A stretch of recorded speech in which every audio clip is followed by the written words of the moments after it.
Vous êtes sur le point d'écouter Distorsion, un podcast sur... Le FBI offre 3 millions de dollars pour de l'information menant à l'arrêt du pirate informatique le plus recherché des États-Unis, le russe Evgueniev Bolyatchev. C'est la prime la plus élevée jamais offerte pour un pirate informatique. Des histoires étranges de l'ère numérique.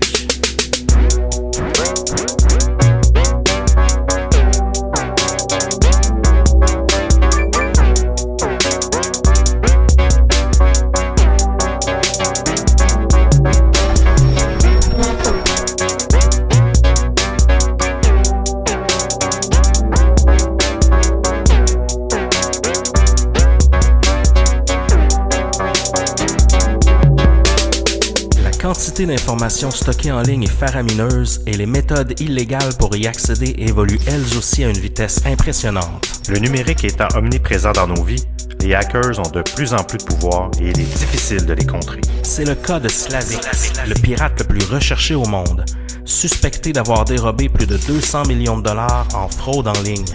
Débranchez bien votre webcam et votre frigo Internet, car l'épisode d'aujourd'hui risque de remettre en question votre notion de la vie privée.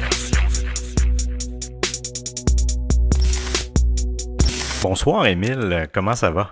Un petit peu enrhumé ce soir, Seb, mais ça nous empêchera pas de faire un autre épisode de Distorsion parce qu'on a une histoire, encore une fois, palpitante. Oui, vraiment, là, sincèrement.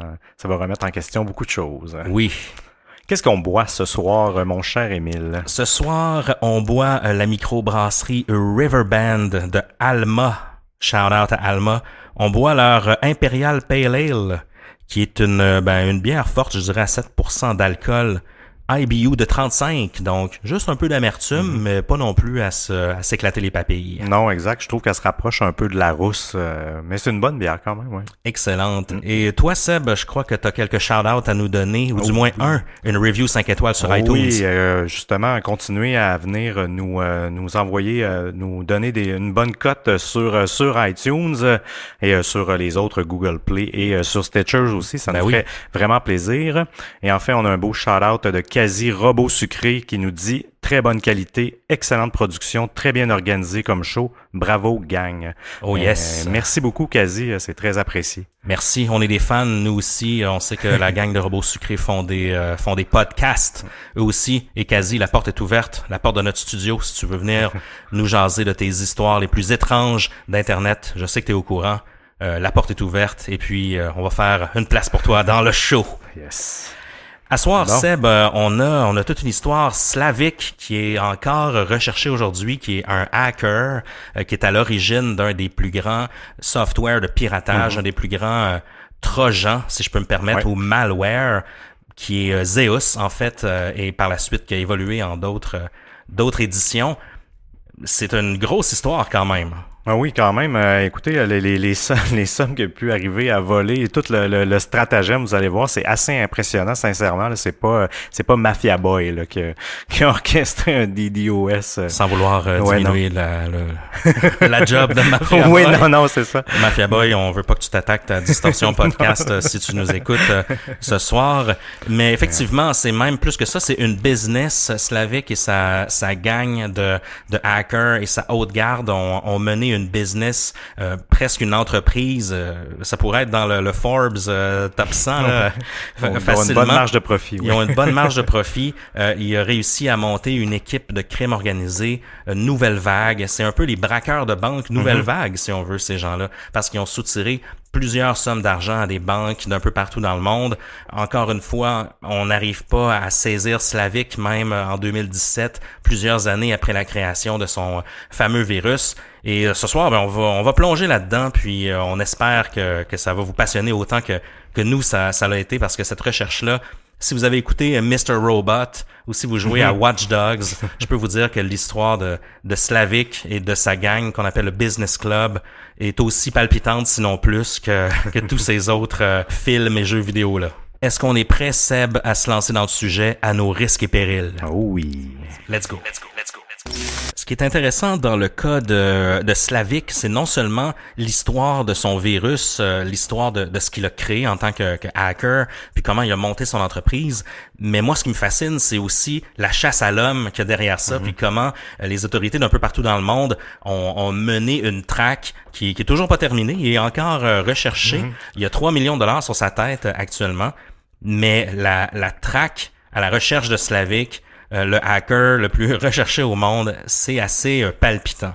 Au printemps 2009, il y a l'agent du FBI, James Craig, qui se voit assigné à 2 cas de vol de fonds en ligne. À cette époque-là, c'est une recrue. Il se fait contacter en tant qu'agent du FBI parce que 2 entreprises ont vu des sommes d'argent quand même importantes disparaître de leur compte en banque, puis ils soupçonnent un virus ou une attaque informatique. On parle de First Data, qui est une entreprise, je crois que tu connais un peu. Ouais, ben oui, First Data, en fait, il offre des solutions aux entreprises de paiement en ligne et aussi des terminaux. Si par exemple vous avez une business ou même je voyais sur leur site un food truck, donc des terminaux mobiles. Ah oui, pour payer un peu à la Square. Ouais, si exactement, oui. Donc, First Data en 2009 ont perdu 450 000 $ au cours du mois de mai 2009. En un seul mois, là, imaginez. Ah oui, c'est une grosse perte. Puis, il y a aussi, on est dans la région de Omaha, là où James Craig réside et travaille, et la First National Bank of Omaha a perdu, elle aussi, dans le même mois, 100 000 $. Donc, ces 2 vols, ces 2 importantes pertes de revenus viennent aux oreilles du FBI et c'est James Craig qui est assigné à ces 2 cas-là. Il se rend compte que les vols ont été effectués à partir des comptes des victimes. Donc, déjà là, il se sent un peu troublé, dans le sens que c'est en faisant le tour des adresses IP, tout ça, il se rend compte que c'est vraiment les terminaux principaux de ces 2 entreprises-là qui ont réalisé les transactions. Les gens se sont logués avec des comptes qui sont légitimes des 2 entreprises. En analysant un peu plus les ordinateurs puis l'équipement informatique, ils se rendent compte que les 2 entreprises ont été infectées par un trojan appelé Zeus, qui est un virus bien connu du monde de la sécurité informatique aujourd'hui. Oui. Zeus, en fait, c'est un malware. Juste pour vous expliquer un peu un malware ou un trojan, ou pour les gens qui étaient pas sûrs de la bonne définition, en fait, c'est un logiciel malveillant qui s'installe sur votre ordinateur à votre insu. Et la manière de l'attraper, c'est soit via une pièce jointe dans un courriel, c'est la manière assez classique, ou via un lien sur un site web qui est malveillant, puis qu'il prend un peu le contrôle de votre ordinateur, puis après ça, il est capable de vous soutirer toutes vos informations. Est-ce que toi, tu as déjà cliqué sur une de ces fameuses pièces jointes-là? Ben sûrement. C'est rare que j'ai été infecté sincèrement dans ma vie parce que je suis quand même toi qui es un PC guy. Oui, exactement. Oui, ça, on reviendra un peu plus tard sur la sécurité PC versus Mac. On fera un épisode là-dessus. Mais non, je pense que moi j'ai jamais été. Ben oui, j'en ai déjà eu des virus là. Je pense que juste j'allais me promener des fois sur des sites un peu douteux, puis c'est un peu à notre insu. Pour faire de la recherche pour distorsion, évidemment. Bien sûr. Et donc c'est ça. Mais moi, de toute façon, je suis quand même, vu que je connais le phénomène, je suis assez vigilant. Mais pour quand je reçois des fois des spams, même des SMS, des fois de Desjardins ou de la Banque nationale ou des courriels, des choses comme ça, ben je fais attention quand je clique sur le courriel. C'est pas vrai, mettons, que Desjardins va nous envoyer un SMS pour nous demander de changer notre mot de passe, par exemple. Non, exact. Ils font jamais ça. Aucune entité va vous demander ces informations-là par le web, justement pour ces raisons-là. C'est totalement non sécuritaire. Ça se passe généralement même par la bonne vieille technologie du papier et du courrier, le snail mail. Donc, méfiez-vous de ça. Jamais. Puis au pire, dans le doute, avant de faire quoi que ce soit, appelez votre institution. Pour simplement vérifier. Ça va vous protéger déjà à la base. Ce virus-là, si on revient un peu à notre histoire, James Craig se rend compte que ça a été créé par un homme du nom de Slavik. C'est son username, évidemment, son avatar en ligne. On sait pas trop c'est quoi son vrai nom à ce moment-là. Lui, c'est un véritable fantôme. On le connaît aussi sous le nom de Lucky12345, qui est son autre pseudonyme en ligne. Il est reconnu pour utiliser même une demi-douzaine d'autres surnoms pour éviter d'être reconnu publiquement. James Craig se rend compte de ça. Il se rend compte que, justement, ces ordinateurs-là de ces 2 entreprises-là ont été infectés. Et même le logiciel va plus loin que ça. Comme tu disais, Seb, généralement, les gens cliquent sur une pièce jointe ou ils cliquent sur un lien puis il y a quelque chose qui s'installe sur l'ordinateur.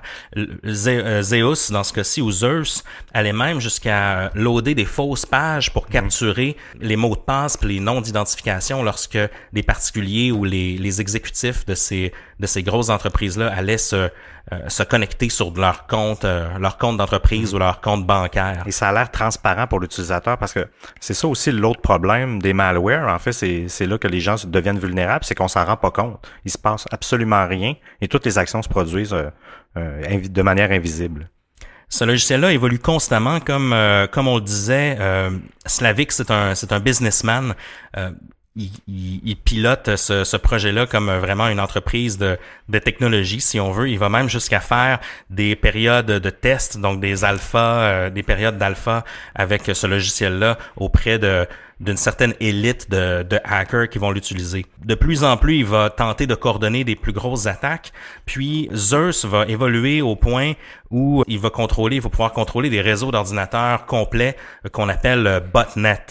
La version suivante, qui s'appelle GameOverZeus, permet aux utilisateurs de chatter ensemble puis de se coordonner lorsqu'ils font des grosses attaques. C'est justement à ce moment-là que ce virus-là peut être utilisé pour piloter des botnets. Est-ce que tu peux nous en dire un peu plus sur ce que c'est au juste? Un botnet, en fait, si on décortique le mot, c'est bot pour robot et net pour network, donc un réseau. Donc un réseau de robots, d'ordinateurs robots, en fait. C'est vraiment un regroupement d'ordinateurs qui communiquent ensemble, qui sont contrôlés par une personne, si on veut imager ça, généralement un pirate informatique. Et ces ordinateurs-là, entre eux, sont capables de créer une certaine anonymité. Sont capables de créer une certaine confidentialité et de profiter de leur pouvoir pour justement, dans le fond, c'est que ça cache leur véritable identité, dans le fond, en utilisant les ordinateurs qui sont répartis sur l'ensemble d'un réseau. Ce genre d'attaque-là est pas évident non plus à contrer lorsqu'on a un réseau qui est entièrement infecté. On va le voir plus tard, le FBI et les différentes autorités vont vraiment avoir de la difficulté à trouver la source de ce réseau-là puis à réussir à le contrecarrer puis à mettre le grappin sur l'équipe de Slavik. Le FBI, à ce moment-là, intensifie ses recherches et un peu plus tard, Slavik annonce sa retraite. Il désire se concentrer, un peu focaliser sa business sur d'autres formes d'arnaque en ligne. Il va créer alors Zeus 2.1, qui est une version du malware personnalisé pour chaque utilisateur. Et là, c'est là qu'on voit l'homme d'affaires en lui. La version est encryptée. Et puis, ça se vend 10 000 $ la copie. Ben oui, exact. Mais il s'assure, en fait, de la personne qui va l'acheter, ça va être une personne qualifiée pour effectuer ce travail-là. Donc, c'est une bonne manière de recruter l'élite, si on veut. Et j'imagine que l'investissement doit être assez rentable. C'est 10 000 $. Selon moi, ils sont capables d'aller chercher des centaines de milliers de dollars. Le ratio est quand même intéressant de profit. Exactement. À partir de ce moment-là, Slavik va faire affaire seulement avec une petite élite, une petite sélection de hackers triés sur le volet, des gens non seulement qui sont payés, des gens non seulement qui sont prêts à payer ce prix-là, mais qui ont aussi des compétences, comme tu dis, pour les utiliser puis pour faire avancer la business. James Craig, donc notre enquêteur de son côté, il commence à observer encore plus de victimes du même type de crime. En septembre 2006, le FBI intercepte un serveur de la région de New York, puis il retrouve des dizaines de milliers de lignes de chat en russe puis en ukrainien qui ont été transférés via ce serveur-là, puis ils se rendent compte de l'ampleur de la fraude. Ils se rendent compte qu'ils ont mis la main sur le serveur de Jabber, en fait. Ouais, pour vous expliquer, Jabber, en fait, c'est un protocole open source qui est utilisé beaucoup pour la messagerie instantanée, pour toutes sortes d'applications open source, là, pas nécessairement Messenger, mais c'est un protocole assez standard. Même Cisco a un produit qui utilise la technologie de Jabber. C'est la raison pour laquelle ils l'ont intégré à Zeus. En fait, dans le fond, ils ont pu utiliser des API, des boîtes à outils pour créer un outil encore plus perfectionné sans avoir à tout développer, le côté instant messaging, mais c'est tellement brillant parce que à l'intérieur de ce réseau-là, tout est un peu sécurisé entre eux, donc tout leur système de communication indirectement est protégé, donc il y avait un peu la paix, là, si on veut. Là. Et à partir de ce moment-là, ils se rendent compte que, possiblement que les criminels sont originaires soit de Russie, soit d'Ukraine. On trouve des informations sur plusieurs membres. On va même réussir un peu plus tard à déceler, à mettre des noms là, sur des noms et des visages sur des usernames. Mais malgré tout, Slavik est introuvable. Lui, il est constamment absent de ces conversations-là, même s'il est un peu le maître d'œuvre qui tire les ficelles. Plusieurs entreprises ont d'ailleurs mis des gens à pied en croyant qu'ils ont été volés par des employés internes. C'est incroyable, hein, cette histoire-là. Mettez-vous à leur place. Je l'imagine dans le bureau du patron, puis tu essaies de te défendre, puis je veux dire, perdre son emploi, c'est jamais, tu sais, puis en plus, c'est même pas de ta faute. Sincèrement, c'est horrible. On voit vraiment il y a le côté monétaire, c'est une chose, mais là, ça va encore plus loin, là. Un emploi, c'est un côté monétaire, mais quand même, là, je trouve que ça a vraiment des impacts psychologiques beaucoup plus grands qu'on peut le penser. Oui, il y a eu des vraies victimes dans la vraie vie, définitivement. Un drôle d'événement qui arrive en 2009, deux jeunes filles originaires du Kazakhstan débarquent au bureau du FBI, puis ils racontent toute une histoire. Au début, c'est traité comme un cas isolé. On va se rendre compte un peu plus tard que c'est lié à notre histoire de hacking. Les deux jeunes filles débarquent, ils disent que ils sont aux États-Unis d'abord pour l'été, et puis un homme leur a demandé d'ouvrir des comptes de banque dans différentes institutions financières. Souvent, c'est des petites banques dans une région rurale. Puis, il demande aux jeunes filles d'y retourner pour vider le compte, moyennant un petit pourcentage. Les filles en reviennent pas, ils font ça un bout de temps. On nous indique qu'il y avait des horaires quand même très chargés. Parfois, ils pouvaient faire ça 8 heures par jour, de se déplacer avec un homme en voiture, de faire le tour des petites institutions financières, puis de retirer le maximum, de vider le compte, dans le fond. Ça commence à être intriguant. Juste pour bonifier, en fait, ils retiraient toujours toujours moins de 9 000 $, en fait, parce que jamais les autorités sont avisées quand il y a des transferts d'argent sous cette somme-là. Donc, ça passait vraiment sous le radar. On découvre un système de mules, de money mules, si on veut, bien organisé, qui serait potentiellement en lien avec tout ça, parce que en retraçant, en essayant de repérer d'où vient l'argent et où va l'argent, on se rend compte que ça se dirige en Ukraine et en Russie. C'est un peu louche, surtout sachant qu'on a des problèmes avec des banques qui perdent de l'argent provenant potentiellement d'un groupe de hackers dans ces pays-là. Donc en 2010, on se rend compte qu'il y a de plus en plus d'histoires comme ça qui sont racontées, qui sont rapportées aux policiers, des gens qui se pointent, qui disent moi aussi, c'est drôle, on m'a demandé de faire ça temps plein, d'aller ouvrir des comptes bidons, puis de retirer du cash, puis je me faisais une bonne cote, puis je repartais. Il y a même des gens qui faisaient ça au lieu de vendre de la drogue, au lieu de faire des films porno, hein, souvent. Mon exemple est peut-être bizarre, mais souvent les gens te les écoutent. Ah ben là j'avais besoin d'argent, je pouvais pas payer mon loyer, donc j'ai pris cette option-là. Donc j'imagine que de prendre cette option-là, tu te poses pas trop de questions quand t'es mal pris. Exactement. On repère des gens comme ça, des mules, dans d'autres pays du monde, non seulement aux États-Unis, dans des petites régions rurales, mais aussi au Royaume-Uni, aussi en Suisse, en Ukraine aussi évidemment, puis en Russie d'ailleurs. Très louche, et puis ça met les policiers en alerte, qui mettent aussi les banques en alerte. On rapporte des fraudes comme ça un peu partout. À ce moment-là, vraiment, le monde financier est au courant qu'il y a un genre de complot informatique qui se déroule auprès des institutions financières. Ah oui, en Floride, il y a eu une banque, je pense qu'elle a perdu, 1 million. Il y en a vraiment eu plusieurs. Puis le système bancaire n'est pas comme au Canada. Du moins, au Canada, il y a eu 5 institutions. Aux États-Unis, il y a un libre marché un peu plus grand au niveau des banques. Là, il y en a des centaines et des centaines.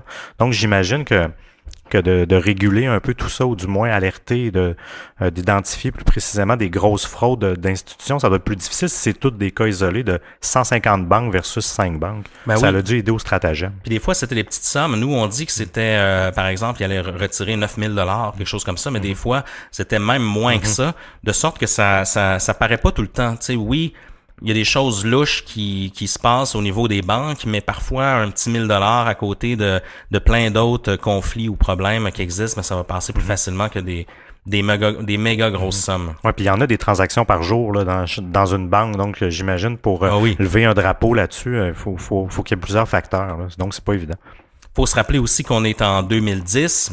On a l'impression que c'était hier, mais en même temps, les technologies ont vraiment évolué. La façon de traquer les hackers a aussi énormément évolué depuis ce temps-là. Oui, ça va dans les deux sens. En fait, j'ai vraiment remarqué, parce que c'est ça, l'expertise, elle était pas autant en demande par, disons, le bon côté de la force. Donc, les autorités, à l'époque, les hackers, c'était que... Les white hats. Oui, exactement. Et à l'époque, ils sont comme les bons gars, en fait, les bons hackers. Oui, ben exactement, c'est le bon côté. Un peu comme quelqu'un qui va rentrer chez vous par effraction pour t'expliquer comment on peut rentrer chez vous par effraction, dans le fond. Sans rien voler. Ouais, exactement. À l'époque, les entreprises étaient vraiment moins ouvertes, mais en fait, il y avait moins le besoin aussi ils n'étaient pas sensibilisés au fait de la sécurité, puis même encore aujourd'hui, ils ne sont pas assez pour connaître beaucoup de gens qui travaillent en sécurité informatique. Pour eux, c'est une aberration. Mais tout de même, ça l'a beaucoup changé ce côté-là. Et ça a vraiment permis d'avoir des hackers des deux côtés de la force. Et les autorités, dans le fond, en profitent de ça parce que c'est pas les hackers, on a toujours une mauvaise perception de ces gens-là. Mais je suis convaincu que sur la planète, il y a plus de bons hackers ou des hackers qui ne font ça que par passion sans commettre de crimes que des mauvais hackers. Un peu comme dans la vie. Dans le fond, tout le monde n'est pas voleur. Bien sûr. L'équipe de Craig réussit à mettre le doigt sur une région précise en Ukraine où il croit que sont situées la haute garde, du moins de l'équipe de Slavik. On se rend compte que c'est dans la région de Donetsk. Je fais mon possible pour prononcer le mot en ukrainien. Et on retrouve 3 principaux membres de ce groupe-là. On a un gars qui s'appelle The Head, qui est le responsable de tout ce qui est transfert d'argent. Donc, c'est lui qui est en charge de vider les comptes de banque, de faire en sorte que le chemin de l'argent est le mieux encrypté possible, puis de faire en sorte que ce soit le plus anonyme. Genre les mules aussi qui effectuent le travail. Mm-hmm. Et il y a un certain Petrovitch aussi qui est le responsable IT, donc un peu comme s'il travaillait chez Apple. Lui est responsable de l'IT, mais aussi de tout ce qui est serveur et équipement. Et il y a Tank, qui est un DJ local, apparemment bien connu, qui lui est le maître d'œuvre, qui est un peu le général, qui est le second après Slavik. On se rend compte que dans toutes les discussions qu'ils ont en ligne via Jabber, qui ont été interceptées par le FBI, les gars mènent la belle vie. On discute des derniers modèles de BMW qu'ils ont achetés. Il y en a un qui préfère les Porsche, un autre préfère les Subaru, par exemple, comme toi, Seb. Bon choix. Oui. Et ces gars-là mènent quand même la belle vie. On intercepte des photos de vacances. On se paye des bonnes vacances avec l'argent du hacking. Puis ils sont tous dans le début vingtaine, en fait. Donc c'est tous des petits jeunes. Ben c'est normal, en fait, parce que cette expertise-là, je veux pas être médisant, là, mais les plus vieux l'ont pas. Ben, tu sais, je veux dire, même au-delà de 40 ans, il y avait très peu de gens qui touchaient à l'informatique. Et la plupart des gens qui pratiquent le hacking, si je peux utiliser cette expression-là, ils sont dans l'informatique depuis qu'ils sont tout jeunes. Donc, c'est normal. Je trouve que c'est normal que ça soit des jeunes dans la vingtaine. Ça m'a été surpris que ça aurait été le club de l'âge d'or. Le club de l'âge d'or de hacking, malgré que ça. Mais on se rend compte que bien des hackers connus, je pense, on a parlé de Mafia Boy un peu plus tôt. Je pense que lui, sa fameuse attaque, c'était à l'âge de genre 16 ans. Là. Oui, il était mineur, je me souviens de ça. Exactement. C'est pas non plus des cas isolés. T'as tout à fait raison, l'expertise souvent se retrouve chez la jeunesse. Les membres du FBI se rendent en Ukraine, puis ils vont arrêter ces gens-là. Entre autres, le responsable des mules qui était lui aux États-Unis, qui est encore aux États-Unis, aurait quitté les États-Unis dans un conteneur sur un navire avec une fausse identité. Donc, il n'aurait jamais été retrouvé par le FBI. C'est surréaliste quand même. Il fait comme un refugee, là. Ouais, comme un film de Jason Bourne. Oui, c'est ça. Il arrête les 2 autres jeunes, mais malgré tout, on est incapable de trouver Slavik. Mais le FBI a quand même donné un grand coup. Ils ont réussi quand même à court-circuiter tout ce réseau-là. Puis, on va quand même être plusieurs mois sans entendre parler de cette histoire-là. Et avec tout ça, le FBI arrête l'enquête après 7 ans d'investigation. En 2011, malgré une petite pause, il y a une nouvelle version, une nouvelle déclinaison de Zeus qui apparaît, qui s'appelle GameOverZeus, qui est beaucoup plus sophistiquée. Et cette fois-ci, elle est basée sur la technologie des botnets, qu'est-ce qu'on vous expliquait un petit peu plus tôt. Apparemment qu'on l'appelait Game Over parce que c'était Game Over pour ton compte de banque lorsque tu étais infecté. Okay. Ah, intéressant. Et justement, mais c'est ça, c'était beaucoup plus évolué comme outil parce qu'il pouvait utiliser le peer-to-peer, si on veut, là, c'est le système de réseau de partage entre usagers sur Internet, là, les gens de l'époque. Quand vous piratiez sur Napster, à l'époque, c'était du peer-to-peer. Dans le fond, c'est que vous partagez le réseau et l'échange d'informations entre 2 ordinateurs. Mm-hmm. Et de cette manière-là, en fait, en créant un botnet, vous dites-vous que c'est un champ d'ordinateurs qui crée tout un réseau avec une tonne d'ordinateurs. Donc, c'est vraiment difficile de pouvoir le repérer. Puis eux, ils peuvent manier un peu tous les chemins qui s'y produisent. Ce qui arrivait dans cette évolution de GameOverZeus, justement, c'est que grâce au peer-to-peer, comme tu dis, Seb, le serveur central, ou du moins le owner de la session, un peu l'ordinateur principal qui envoie l'information au réseau, au botnet, pouvait passer de un à l'autre aussitôt qu'il était détecté, aussitôt qu'on sentait qu'il y avait une intrusion. Ce serveur central-là pouvait carrément être déplacé ailleurs virtuellement, ce qui fait en sorte que c'était très difficile pour les autorités d'intercepter ça. Le réseau aussi de botnet, le fait de fonctionner comme ça, permettait de créer des DOS attaques, donc des denial of service. Parle-nous-en donc un petit peu, Seb, justement. Oui, un denial of service, en fait, on pourrait se ramener à Mafia Boy, que c'est justement ce qu'il avait fait. C'est lui qui a popularisé le DOS attaque. Oui, qui l'a mainstreamé, si on veut. Il a fait des attaques sur Yahoo.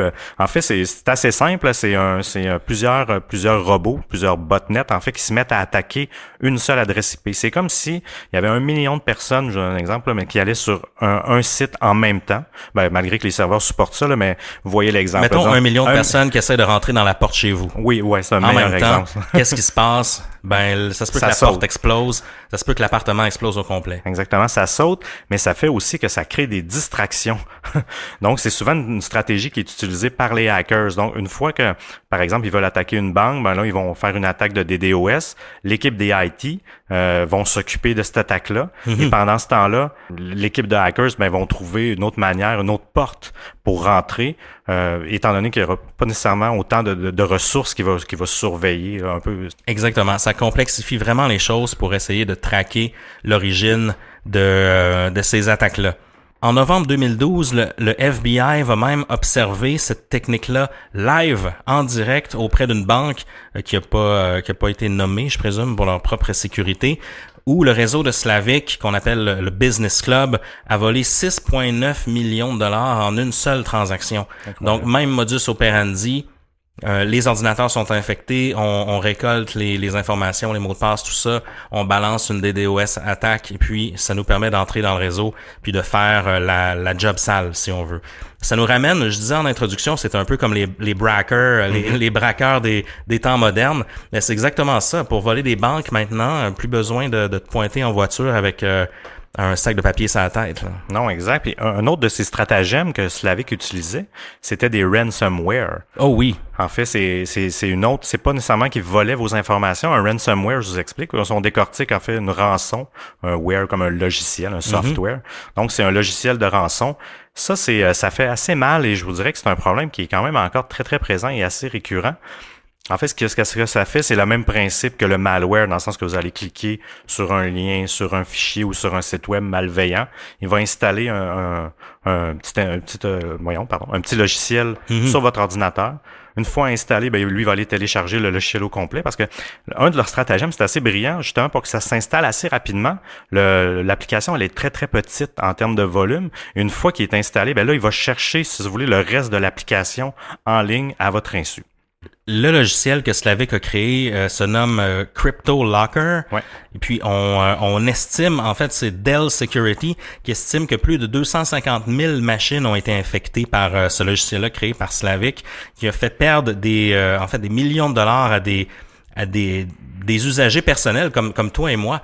Ça nous renvoie un peu au point ou à la question de combien vaut nos données, combien ça vaut les données d'un ordinateur. Dans le cas de Crypto Locker, je pense qu'il demandait entre 400 et 700 dollars de rançon pour débloquer ton ordinateur. Après, apparemment que ça fonctionnait bien. Mais t'as quand même payé tout ça en Bitcoin en plus pour que évidemment l'argent, les transactions soient encore plus difficiles à tracer. Soit anonyme, mais oui, c'est ça. C'est qu'en fait, ils vous demandent une rançon, ils encryptent vos données, ils vous demandent une rançon. Puis la plupart des gens le payent malheureusement parce qu'ils n'ont pas de sauvegarde ou de backup et ils ont peur. Et comme tu dis, les transactions sont quand même de faible coût. Malgré que le Bitcoin aujourd'hui il est à 1292 US à l'époque, il était pas quand même pas une somme aussi extravagante. Oui, sincèrement, le Bitcoin, c'est incroyable sa valeur monétaire. Une autre diversité dans le modèle d'affaires de Slavik et du Business Club, c'était aussi de louer leur réseau. Donc, ils permettaient de louer leur botnet puis leur technologie, si on veut, à d'autres organisations criminelles afin de performer le même genre d'attaque. Il l'aurait fait pour différentes organisations et il louait ça à des très grandes sommes. Donc, c'était en plus une autre rentrée, une autre source de revenus pour lui. Donc, pas à plaindre le gars ainsi que toute son équipe. L'argent rentrait à flot en 2012. Oui, il investissait bien en recherche et développement de ce qu'on peut voir. Exactement. En mars 2012, Microsoft Digital Crimes, je savais même pas que ça existait, ça. Oui, c'est une entité qu'ils ont mis sur pied il y a plus quelques années. Eux, en fait, ils localisent des serveurs en Illinois et en Pennsylvanie, puis ils commencent à lancer des accusations contre plus d'une trentaine de personnes avec Slavik en tête. Ils déposent des mandats de recherche, c'est affiché partout via Interpol, via toutes les organisations de surveillance, mais personne n'est arrêté. C'est à ce moment-là qu'on découvre un petit groupe de botnet fighters qui est je trouve ça intéressant ça un peu des gens qui font ça un peu, il y en a qui font ça professionnellement, qui travaillent dans des firmes de sécurité. Ici on parle de gens qui travaillent pour la firme CrowdStrike qui se sont joints à l'enquête du FBI, mais il y a aussi des gens qui font ça par passion, donc un peu comme des hackers white hat ou des passionnés de réseau puis de systèmes. C'est des vigilantés du web. Oui, exactement. Et il y en a qui font ça à temps perdu. Donc, il y a une première initiative qui est faite avec un petit groupe là, de botnet fighters qui tente une attaque très importante sur GameOverZeus en janvier 2013. Ils réussissent au courant d'une nuit avec ben de la pizza, ben du café, à contrôler 99% du réseau de Slavik, ce qui est quand même pas rien. Slavik conserve quand même 1%. Puis, ils se rendent compte que dans leur initiative, eux, leur technique, c'est de créer un sinkhole, dans le fond, qui est une façon d'un peu d'absorber plein de données qui sont transférées via le réseau de Slavik. Je sais pas si ben oui, un sinkhole, en fait, si on le décortique, en fait, c'est l'évier, un trou d'évier. Un drain. Donc, un drain, exactement. Donc, en fait, l'information, au lieu de l'ordinateur, elle a l'impression de parler à un autre ordinateur du réseau, mais dans le fond, cet ordinateur-là, au lieu de recommuniquer l'information à un autre ordinateur, ben, l'information a fait capote. Donc, dans le fond, ça s'en va dans le fond du drain. Donc, voilà.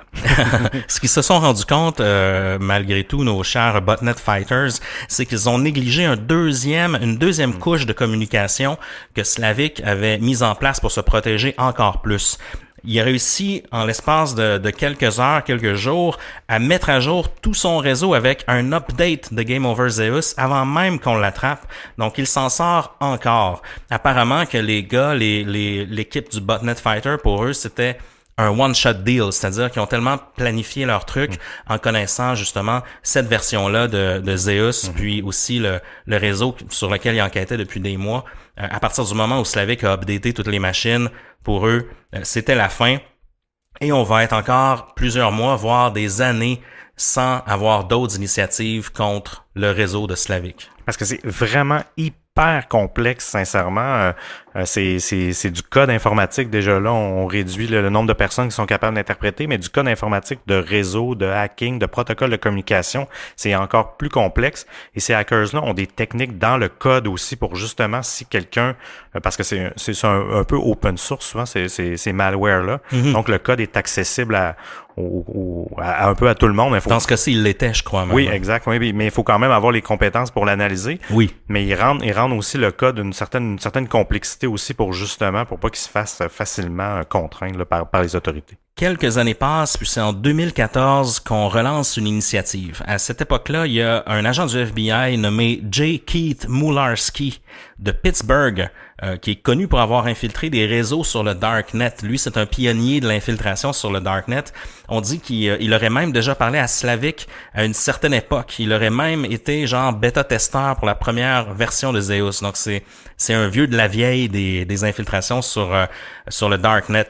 Mularski est remis sur le cas et puis il doit identifier les membres du business club et grâce, en raison de la pression des institutions financières, il doit vraiment trouver une solution pour attraper Slavik au plus Chris, si je peux me permettre. Il y a de l'argent qui est mis sur sa tête. Je crois que c'est 3 millions de dollars qui est mis sur la tête de Slavik. Il faut le trouver. Donc, son plan se dénote en 3 étapes. La première, c'est qu'ils doivent identifier, évidemment, les membres du business club.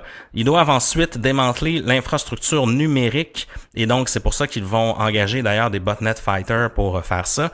Mais il doit aussi saisir des infrastructures physiques, c'est-à-dire des vrais serveurs, les vrais les vraies pièces informatiques, les disques durs, tout ça. Oui, parce qu'au bout du compte, même s'ils utilisent un réseau d'ordinateurs d'un peu tout le monde, à la base, il y a une vraie machine qui contrôle le tout là, physiquement. Exactement. Puis pour faire ça, c'est un cauchemar légal. C'est-à-dire qu'ils doivent trouver des mandats pour toutes les régions du monde où potentiellement il y a des serveurs, où potentiellement il y a des ordinateurs qui appartiennent au business club. Les agents du FBI ont trouvé des serveurs dans le New Jersey, dans d'autres États, mais ça c'est plutôt facile à saisir pour eux, mais lorsqu'on tombe à saisir des serveurs en Ukraine ou en Russie ou en République tchèque, ça commence à être un peu plus compliqué, ça prend du temps, faut faire des mandats, faut s'arranger avec la cour. Donc c'est un gros problème logistique. Il y a des pays aussi qui sont beaucoup plus lousses, je vous dirais, sur le piratage et un peu tout ce volet-là. On l'a vu avec les torrents ou de Pirate Bay que finalement la justice a gagné, là, mais qui réussissait toujours à s'en sortir parce qu'ils déménageaient ses serveurs dans des endroits où ce que c'est pas illégal ou que du moins les États-Unis n'ont pas d'autorité à ce niveau-là. Exactement. On sait d'ailleurs que Edward Snowden est en Russie. C'est pas pour rien qu'il va là. Puis en même temps, on voit que Slavik a vraiment bien orchestré toute son infrastructure partout dans le monde en mettant des serveurs à des endroits où c'est difficile à saisir, puis en lui-même se localisant dans un pays qui est différent des autres membres de son business club, donc il est encore plus difficile à retracer. Le FBI va s'allier avec Microsoft, avec Dell, avec McAfee. D'ailleurs, il faudrait faire un épisode de distorsion sur la saga de Monsieur McAfee à suivre. Mais le FBI va aussi s'allier avec les gouvernements de la Suisse, du Royaume-Uni, de l'Ukraine, des Pays-Bas et du Luxembourg. Ils vont trouver 50 personnes affiliées au Business Club qui accèdent au réseau grâce à des sites bidons. Moi, j'ai trouvé ça un peu drôle. Par exemple, un de leurs sites, c'est visitcoastweekend.com. Donc, un genre de site de vacances, mais qui était en fait le portail d'accès pour le business club. Apparemment qu'on trouvait là-dessus des FAQ, on trouvait des informations hyper confidentielles sur le business club via ce genre de faux site bidon. Mais c'est une bonne stratégie parce que ça passe quand même assez inaperçu. Puis ça tombera pas sous le radar automatiquement parce que c'est le genre de nom de domaine qui doit être recherché par certaines personnes. Exactement.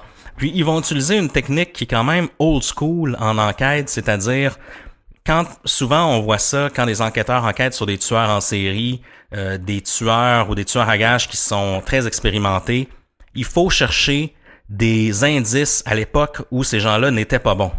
À l'époque où ces gens-là commençaient. Il y avait des failles. Exactement. Puis c'est exactement ce qu'ils font dans le cas de Slavik. Mularski, c'est un vieux de la vieille, il y en a vu d'autres. Donc lui, il décide de creuser le passé de Slavik à l'époque où il était moins bon. Donc, il va fouiller, il va trouver dans des anciens emails avant qu'ils deviennent vraiment puissants. Il va trouver des traces de lui sur des réseaux sociaux, sur des débuts des réseaux sociaux en Russie. Il va trouver différents trucs. Puis là-dedans, il y a une adresse email qui va lui sauter aux yeux, si on veut. Et c'est une adresse au nom de Evgeny Mikhailovitch Bogachev, qui est un homme de 30 ans, marié, qui réside à Anapa, qui est un peu une ville balnéaire là sur la mer Noire en Russie. Ah, tu l'as bien eu, la prononciation de son prénom, de son nom complet, c'était quand même assez complexe. Un beau prénom russe pour Slavik. Je me suis pratiqué toute la journée.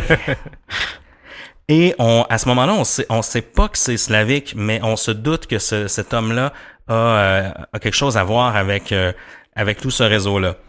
Pire, on se rend compte que même le réseau de GameOverZeus aurait été utilisé pour non seulement voler des sommes d'argent hyper importantes comme on l'a vu, mais en fouillant, Mularski avec son équipe viennent à trouver des traces d'informations qui auraient été dérobées à plusieurs gouvernements dans le monde. Le logiciel Trojan, en fait, le même logiciel utilisé pour aller vider des comptes de banque, aller récolter des informations personnelles, aurait été utilisé vraiment à titre d'engin d'espionnage. Je suis pas surpris. Puis en plus, dans les gouvernements, souvent, c'est un peu la même chose un peu partout au Canada, au Québec, aux États-Unis. Ils sont contraints, ils ont souvent des vieux systèmes pour supporter les vieilles technologies, pour pas rebâtir, parce que souvent, c'est des gros systèmes informatiques. Et ces vieux systèmes-là sont pas autant protégés, justement, des malwares. Et donc, je trouve que ça fait une cible potentielle. Je comprends que l'information qu'ils veulent aller chercher est quand même importante, mais en fait, et la cible est quand même plus facile. Il y a rien de plus vulnérable qu'un fonctionnaire, là. Et là, c'est vraiment là qu'on se rend compte que grâce à toutes les informations que le FBI recueille avec, entre autres, plus de 70 fournisseurs Internet de partout dans le monde, il se rend compte que justement Bogachev et Slavik est un des hommes les plus recherchés en ce moment sur la planète. On estime qu'il aurait estorqué plus de 200 millions de dollars avec ses fraudes Internet. Puis ça, c'est ce qu'on sait, parce que ça a peut-être été encore pire. Mais le FBI doit quand même le détruire, ce réseau-là. Donc, il s'arrête pas là. On se rend compte que le command server, si on veut le serveur principal, serait localisé au Canada avec un second serveur en Ukraine. Donc, il y a une histoire canadienne dans cette chasse à l'homme. Puis, ils réussissent à neutraliser ces deux serveurs. Puis, on l'a dit tout à l'heure, grâce à un sinkhole, donc un genre de drain informatique. Ils réussissent à absorber énormément de trafic de ces deux serveurs-là. Ça prend des heures à s'activer. Au départ, ils réussissent à récolter puis à neutraliser 100 ordinateurs qui ont redirigé vers leur drain, mais 100 ordinateurs sur 500 000 après plusieurs heures. Ouais, c'est un coup d'épée dans l'eau, là, si on veut. Exactement. Donc, il faut que les choses s'activent. À ce moment-là, Slavik ou Monsieur Bogachev est en week-end avec sa famille et puis là, il se rend compte qu'il doit retourner à ses claviers parce que le feu est pogné dans la shop. Je me demande comment ils se faisaient notifier de ça, ils recevaient des textos, oui, hein? Je me demande vraiment leur système de communication, comme ces outils de surveillance pour tout ça, parce que le connaissant, pas personnellement, mais sachant comment il est intelligent, il devait avoir tous les outils, même quand il allait en vacances, pour s'assurer que tout roulait bien. Là. Oui, non, c'est clair. Imaginez une attaque, tu sais, on disait dans le fond, il a fallu s'allier avec 70 fournisseurs Internet. Imaginez toute la coordination, le nombre de ressources pour effectuer cette attaque-là à une date bien précise, là, puis il faut vraiment pas se planter. Là. Parce que c'est coûteux aussi mener des grosses enquêtes comme ça. C'est une des raisons pourquoi, en fait, il n'y a pas eu d'enquête pendant presque 2 ans dans cette histoire-là, qu'il y a eu plusieurs mois de pause. C'est que ça coûte des ressources. Mener des enquêtes, ça prend extrêmement de ressources. Après 60 heures de combat, le FBI finit par triompher et il lance 14 chefs d'accusation contre Bogachev, alias Slavik. Et c'est en 2015 que le FBI va vraiment mettre 3 millions sur sa tête, qui est la plus grande somme accordée pour un cybercriminel, mais il reste toujours introuvable. Il y aurait apparemment encore quelques milliers d'ordinateurs infectés par GameOverZeus, donc potentiellement des sommes de revenus qui arrivent encore de ces quelques milliers d'ordinateurs, mais il semblerait que le Business Club soit maintenant inactif, du moins à ce que l'on sait. Mais encore cette année, on est en avril 2017 au moment où on enregistre cet épisode, puis Slavik est encore sur la liste des criminels les plus recherchés par le FBI. Je pense, Seb, qu'on a fait le tour de l'histoire parce qu'il y a pas vraiment de développement récent. Ne serait-ce qu'effectivement, tu me disais tout à l'heure que les agents qui ont travaillé là-dessus ont été honorés. Oui, en fait, c'est que je suis retombé en faisant de la recherche, ça remonte quand même à quelques années, leur honneur, mais je trouvais ça quand même intéressant que le gouvernement américain a félicité les efforts de toute l'équipe technique ils ont quand même démantelé un énorme réseau de botnets, donc ils ont sauvé quand même des gens de la fraude. Mais c'est un peu comme des héros de guerre modernes, hein? Ils ont accompli beaucoup pour la société en interrompant les activités de ce groupe criminel-là. Oui, parce que même si c'est pas des victimes qui subissent des actes physiques, il y a quand même énormément de victimes. Là, et même... Mais on ne sait pas, c'est peut-être qu'il y a eu des actes physiques. Est-ce qu'il y a eu des suicides liés à ça? Tu sais, quelqu'un qui se fait vider son compte de banque ou des gens qui perdent leur job. Il y a sans doute eu des réelles conséquences dans la vie, pas juste des pertes d'argent. Ah, c'est certain. Je suis pas sûr que tout le monde a été remboursé par assurance. Je sais même pas que c'est couvert et à quel point les banques sont quand même, le terme généreux est peut-être pas bon, mais du moins quelle couverture qu'ils offrent quand ça arrive. Je sais qu'il y a quand même des couvertures pour les fraudes, mais tout de même. Ah oui, une grosse histoire. Puis même juste pour conclure, en fait, actuellement, le réseau de Zeus est encore actif et le FBI ont quand même encore les sinkholes d'installer, toujours pour éliminer en fait le réseau un ordinateur, un après l'autre. Ça leur permet quand même d'essayer de mettre un frein ou une fin à tout ça. Une des questions qui persiste, c'est est-ce que on sait que d'ailleurs, il y a eu une certaine forme d'espionnage de réaliser avec les logiciels de Slavik. Est-ce que ce gars-là serait, selon toi, Seb, protégé par le gouvernement russe ou est-ce qu'il travaillerait de pair avec eux? Je sais pas s'ils travailleraient de pair. C'est la rumeur qui serait protégée. Écoute, les relations, je sais pas, je suis loin d'être un spécialiste, mais les relations Russie-États-Unis sont pas systématiquement super bonnes, de ce que je comprends. Donc, j'aurais quand même l'impression que, connaissant les Russes, que ça les fait un peu sourire et qu'ils ont tout intérêt à les protéger. Et ça leur fait, je sais pas, c'est une bonne raison, mais ça fait du capital monétaire qui rentre en Russie, là, du moins des grosses sommes d'argent. Je sais pas si ça peut compter dans la balance. Oui, bonne question, hein. Apparemment que la version du FBI, c'est que Slavik ne serait pas du tout lié ou ne serait pas du tout protégé par le gouvernement russe, mais en même temps, ils ont sans doute intérêt à dire ça pour ne pas non plus augmenter la tension et je dirais pas la notoriété, mais ne pas non plus donner plus de pouvoir à Slavik qu'il en a réellement. Oui, parce que ça le rend un peu imputable. Non, en fait, non imputable de ses actions. Exactement. Donc, c'est peut-être un peu loin ou un peu mince, si on veut, de dire qu'il serait nécessairement protégé par la Russie, mais on sait jamais. Jusqu'à date, j'ai l'impression que la Russie, du moins, n'a pas fait énormément d'efforts pour livrer Slavik aux autorités. Puis on parle pas juste des États-Unis, on parle de plusieurs pays impliqués un peu partout dans le monde. Mm-hmm. Oui, en fait, je me demande, lui, son quotidien, comment il vit actuellement. Je veux dire, sa photo, on va vous la mettre sur le site Internet, mais je veux dire, sa photo, elle circule partout dans le monde. Oui. C'est toujours la même photo, les 3-4 mêmes photos que le FBI ont reproduit. Mais quand même, d'après moi, il doit envoyer sa femme. Quel genre de mode de vie, ouais, exactement. Quel genre de mode de vie ce gars-là peut avoir maintenant, j'ai aucune idée. Ouais, d'après moi, il doit la jouer safe quand même et rester tout de même, j'imagine, dans l'anonymat. Là, malgré que des photos qui datent de plusieurs années, tu te laisses un peu pousser la barbe ou quoi que ce soit, ça peut être quand même assez simple de changer un peu son identité faciale, si on veut. Il n'en demeure pas moins que les travaux de Slavik sur la scène du hacking ont eu une certaine forme d'héritage, si on veut. Il y a d'autres logiciels qui sont nés de ça, puis qui font des ravages, même encore maintenant. On parle, entre autres, un de ceux-là, c'est Milai, qui infecte l'Internet des objets.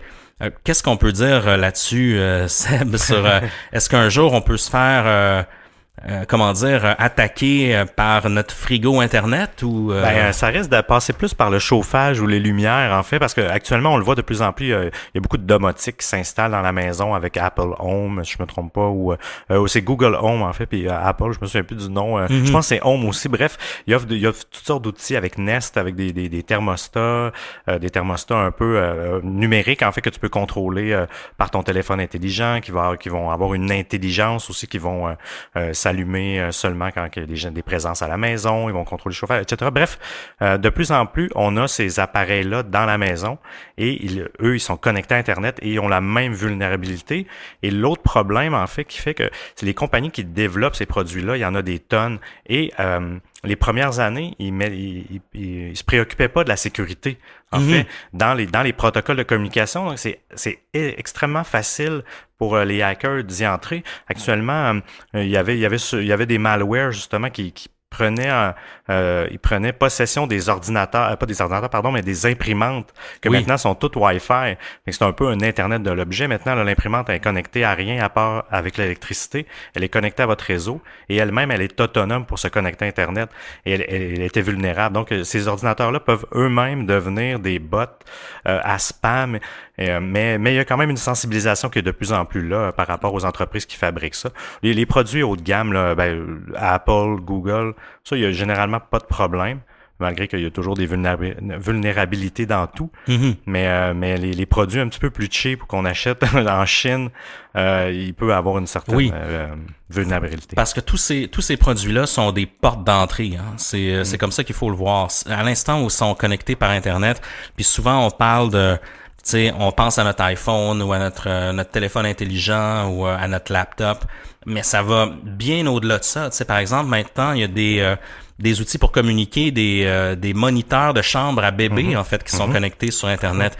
Puis les gens qui vont faire ça, qui vont faire ces trucs-là, est-ce que vraiment ils vont travailler fort sur la sécurité, sur le protocole en ligne, tout ça pour faire en sorte que ce soit safe? Je suis pas sûr. Maintenant, c'est ta voiture aussi qui va aller sur Internet. On le dit un peu en blague, mais des frigos Internet, ça existe. Oui, ben oui. Puis ton frigo, est-ce que ton frigo, c'est pas un objet que tu changes à chaque année? Est-ce que tu vas faire des updates update de software sur ton frigo ou sur ton, je sais pas moi, ton lave-vaisselle. Les gens ont de la misère à le faire. Le monde régulier ont de la misère à le faire sur leur téléphone ou leur ordinateur. Imagine sur un objet comme ça que le fond informatique, si on veut, c'est pas sa plus grande utilité. Ton frigidaire, tu veux juste qu'il refroidisse tes aliments. Là. Exactement. Donc, à partir d'un simple objet comme un moniteur pour bébé, tu peux te rendre assez rapidement. Un hacker chevronné peut se rendre jusqu'au compte email de la personne attaquée, peut avoir accès à son laptop en passant par son réseau. Donc, c'est vraiment des portes d'entrée qui sont très, très alléchantes pour des hackers. Souvent, on se dit, moi, Émile, j'enregistre un podcast, donc peut-être que les enregistrements, les futurs enregistrements de distorsion, je pense pas que ça ait une grande valeur, du moins pour l'instant, aux yeux des hackers. Mais ça peut être des chefs de compagnie, des membres du gouvernement. Je pense pas que toi et moi, Seb, du moins pour l'instant, on soit des cibles de hackers. Mais moi, ça me questionne sur ma sécurité personnelle à chaque fois que je vois ça. Ben oui, justement, Zuckerberg, il y a une photo qu'il y a eu il y a quelques mois, en fait, Zuckerberg, il était beaucoup présent, le fondateur de Facebook, là, pour ceux qui l'auraient pas replacé. Il y a une photo qui avait circulé sur TechCrunch, ou je sais pas trop, pour souligner un X statistique ou X événement de Facebook. Mais bref, on avait remarqué à l'arrière que sur le laptop de Zuki, il y a sur sa caméra et sur son speaker, son micro, en fait, il y avait du papier collant.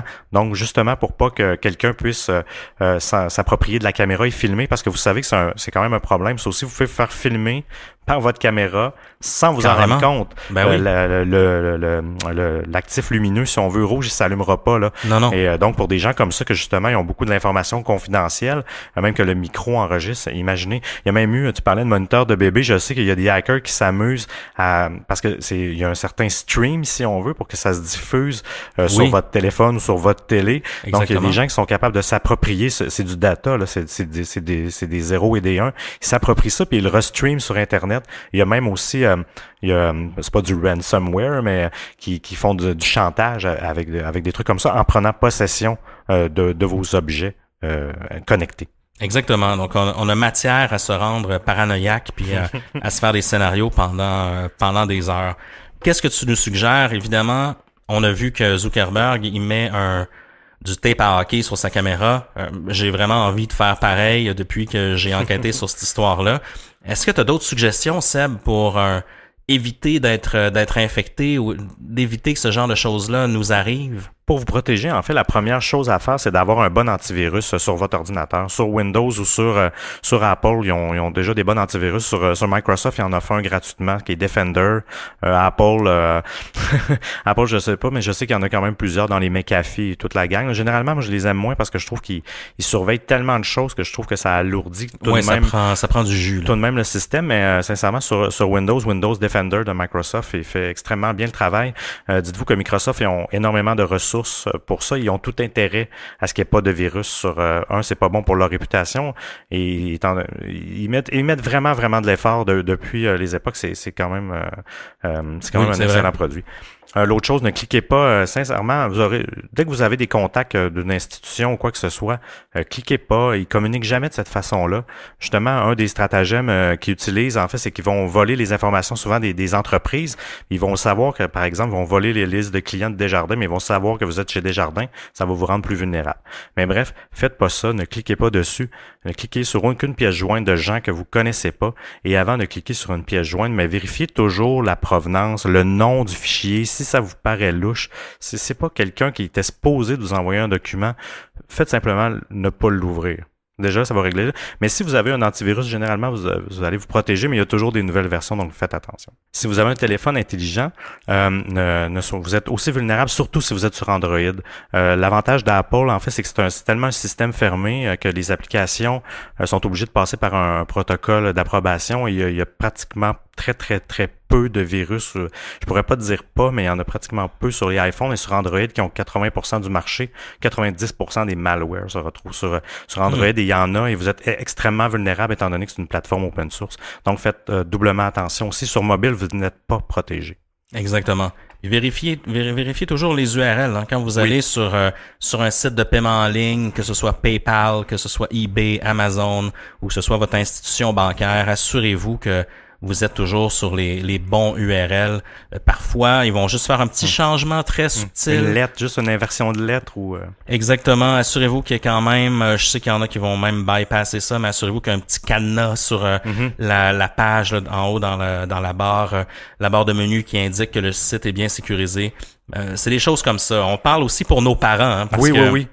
Nous, on est peut-être un peu plus à l'aise avec ça. J'ai déjà eu des virus. J'ai déjà eu à formater les ordinateurs parce que je savais pas qu'est-ce qui se passait. Mais j'essaie d'éviter que ça arrive à mes parents, par exemple, qui sont peut-être moins éduqués là-dessus. Non, exactement. Puis il faudrait aussi... l'autre chose que j'ai oublié, c'est de mettre à jour votre navigateur parce qu'il y a beaucoup de malware qui passe par les navigateurs. Par les extensions, tout ça. Exact. Et utilisez Chrome. Chrome, sincèrement, faites ce que vous voulez, là, mais Google Chrome est vraiment un des meilleurs navigateurs au niveau de la sécurité. Il avertit beaucoup quand il y a des trucs malveillants. Ils ont une grosse base de données en arrière de ça pour rendre le tout plus sécure. Autre point, pour ne pas être victime de rançon, pour avoir peur de perdre vos données, faites-vous des backups. Assurez-vous d'avoir un compte Dropbox, OneDrive, Google Drive. Maintenant, vous avez aucune excuse. Il y a des comptes gratuits, 1 gig, 2 gig, pour au moins mettre vos documents toujours importants. Vous allez vous assurer d'avoir une copie dans le cloud. L'autre point, en fait, si vous êtes victime d'un ransomware, les spécialistes en informatique disent de jamais payer la rançon parce que de toute façon, il n'y a rien qui vous garantit qu'ils vont débloquer votre ordinateur. Donc, assurez-vous simplement d'avoir une sauvegarde de vos données. Donc, vaut mieux, au pire, perdre ses données, mais de changer le disque dur puis de recommencer à neuf. Exactement. Et aller à la police. Je pense qu'on a fait le tour de l'histoire, Seb. Belle histoire, une histoire de hacking. Ça faisait un petit bout, un petit peu moins sordide que les histoires de meurtre, mais on aime tous ces sujets-là à Distorsion. Si vous voulez nous suivre, c'est Distorsion Podcast sur Facebook, Distorsion Pod sur Twitter et distorsionpodcast.com pour tous nos épisodes sur notre site web. On est sur iTunes, sur Google Play, on est sur Stitcher aussi. Si vous avez l'application de Stitcher, allez nous donner un petit 5 étoiles, c'est bien apprécié. Et puis, Seb, un mot de la fin? N'envoyez jamais d'argent à une belle blonde russe qui prétend avoir hérité d'un trésor familial. Oh non.